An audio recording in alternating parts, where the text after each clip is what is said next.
तो गाइस अगर हम बात कर रहे थे स्कोप से रिलेटेड, अगर हम बात करें स्कोप से रिलेटेड, तो स्कोप हमारा फिजिक्स के अंदर हम क्या कहेंगे, इट इज ट्रूली वास्ट, क्योंकि ये हमें माइक्रोस्कोपिक से मैक्रोस्कोपिक रेंज के बारे में बताता है, यानी कि छोटी से बड़ा यूनिवर्स तक के बारे में हमें बताता है। तो ये क्या कहेंगे हम, अगर लेंथ की रेंज की बात करें तो इलेक्ट्रॉन का साइज अगर हम बात करें तो अप्रोक्सीमेट 10⁻⁻14 मीटर से अगर हम बात करें पूरे यूनिवर्स के साइज की, दैट इज 10⁻26 मीटर। ओके, अगर हम बात करें यानी कि इतनी रेंज तक हमें इसके अंदर पता पड़ पाता है कि मैक्रोस्कोपिक और माइक्रोस्कोपिक, माइक्रो से मैक्रो यानी कि छोटी से बड़ी चीज हम यहाँ पर रेंज पता कर सकते हैं।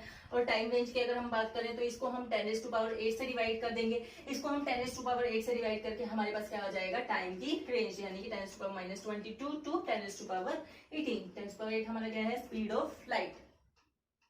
मास की रेंज की अगर हम बात करें तो mass of electron 10⁻30 kg to 10⁻55 kg, पूरे यूनिवर्स के मास के बारे में हम यहाँ पर बात कर सकते हैं। तो हम देख सकते हैं कि हमारा जो फिजिक्स के अंदर स्कोप है वो बहुत ही ज्यादा वास्ट है, माइक्रो से मैक्रो रेंज के अंदर हमें सब चीजों के बारे में बताता है। ओके, अगर हम बात करें एक्साइटमेंट की तो फिजिक्स हमारे लिए बहुत ही एक्साइटिंग है। किस तरीके से हम क्या कह सकते हैं कि नए नए इमेजिनेटिव एक्सपेरिमेंट्स करने, to unlock the secrets of nature, new imaginative experiments करके, या फिर हम कह सकते हैं कि कुछ कॉन्सेप्ट्स और लॉज ही हमें पूरे डायवर्स फिजिकल फिनोमेना के बारे में एक्सप्लेन कर देते हैं। या फिर हम कहें कि टू मेक यूजफुल डिवाइसेस, कुछ यूजफुल डिवाइसेस बनाकर भी फिजिक्स एक्साइटिंग रह सकती है। जैसे कि हम क्या कह सकते हैं, रोबोट्स का यूज हो रहा है आज के टाइम पे, या जर्नी टू मून है, या फिर लेजर टेक्नोलॉजी का यूज हो रहा है, या टीवी का, या फिर कंप्यूटर का यूज हम कर रहे हैं। तो इस तरीके से हम फिजिक्स के अंदर क्या कह सकते हैं, physics is exciting in many ways. Okay, तो यहाँ पर हमने ये बात की scope and excitement of physics के बारे में। ओके,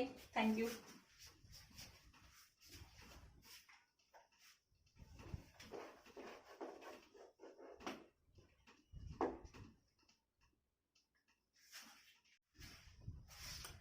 तो गाइस अब हम पढ़ने वाले हैं physics in relation to other sciences. अगर हम बात करें फिजिक्स का केमिस्ट्री से किस तरीके का रिलेशन है, तो फिजिक्स के अंदर जैसे कि हम पढ़ते हैं स्ट्रक्चर ऑफ एटम्स के बारे में, या रेडियो एक्टिविटी बीटा डीके के अंदर हम पढ़ते हैं, या फिर एक्सरे डिफ्रेक्शन, हम ये सब चीजें अगर फिजिक्स के अंदर पढ़ते हैं तो इनका केमिस्ट्री के अंदर एक काफी इंपॉर्टेंट रोल है। इनकी हेल्प से केमिस्ट क्या कर रहे हैं, केमिस्ट ने रीअरेंज किया एलिमेंट्स को पीरियोडिक टेबल में, आसानी हो गई एलिमेंट्स को रीअरेंज करने के लिए पीरियोडिक टेबल में on the basis of their atomic number. Okay, तो हम कह सकते हैं फिजिक्स का केमिस्ट्री के अंदर भी बहुत ही इंपॉर्टेंट रोल है। अगर हम बात करें बायोलॉजिकल साइंसेस की, तो बायोलॉजिकल साइंसेस के अंदर जैसे कि हमने फिजिक्स के अंदर optical microscope, electron microscope, radio isotopes, physics के हेल्प से हम बायोलॉजिकल साइंसेस के अंदर भी पढ़ सकते हैं। ऑप्टिकल माइक्रोस्कोप की हेल्प से हम बायोलॉजिकल सैंपल्स के बारे में पढ़ सकते हैं, कोई भी सैंपल हम ऑप्टिकल माइक्रोस्कोप की हेल्प से देख सकते हैं, या फिर हम इलेक्ट्रॉन माइक्रोस्कोप की हेल्प से हम बायोलॉजिकल सेल्स के बारे में हम यहाँ पर डील कर सकते हैं। रेडियो आइसोटोप्स कहाँ यूज किए जाते हैं, radio isotopes is use in treatment of cancer के ट्रीटमेंट में क्या यूज किए जाते हैं, हमारा रेडियो आइसोटोप्स। तो हम यहाँ पर कह सकते हैं फिजिक्स के अंदर हम ये सब चीजें देखकर फिजिक्स की हेल्प से हम बायोलॉजिकल साइंस भी पढ़ सकते हैं। तो बायोलॉजिकल साइंस के अंदर भी फिजिक्स का इक्वल इंपॉर्टेंट रोल है। अगर हम बात करें एस्ट्रोनॉमिकल साइंसेस की, तो जायंट एस्ट्रोनॉमिकल टेलीस्कोप, अगर हम बात करें एस्ट्रोनॉमिकल टेलीस्कोप की हेल्प से हम क्या कर सकते हैं, हेवनली बॉडीज को स्टडी कर सकते हैं। तो फिजिक्स का एस्ट्रोनॉमिकल साइंसेस के अंदर भी काफी इंपॉर्टेंट रोल है। अगर हम बात करें मैथमेटिकल साइंसेस की, तो हमारी जो थ्योरीज है फिजिक्स के अंदर, theories in physics is based on mathematical concept. तो मैथमेटिकल कंसेप्ट पर ही बेस है थ्योरीज से। हमें अगर हमारे पास मैथ्स नहीं होगा तो हम थ्योरीज को अच्छे से डिफाइन नहीं कर सकते मैथमेटिकल फॉर्म में।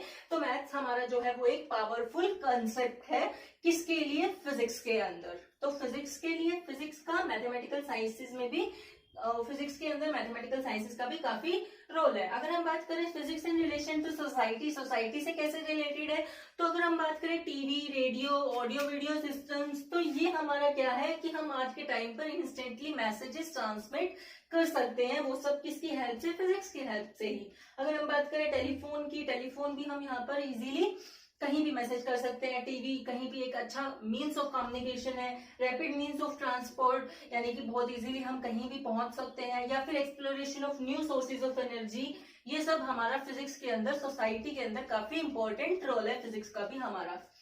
अगर हम बात करें टेक्नोलॉजी की, तो टेक्नोलॉजी बेसिकली है क्या? टेक्नोलॉजी एप्लीकेशन पार्ट है किसका?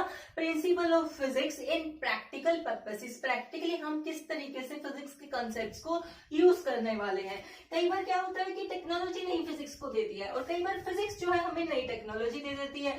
तो अगर हम बात करें टेक्नोलॉजी की, तो सिलिकॉन चिप की जो डिस्कवरी थी उसने क्या किया? कंप्यूटर का रिवोल्यूशन कर दिया बहुत ज्यादा।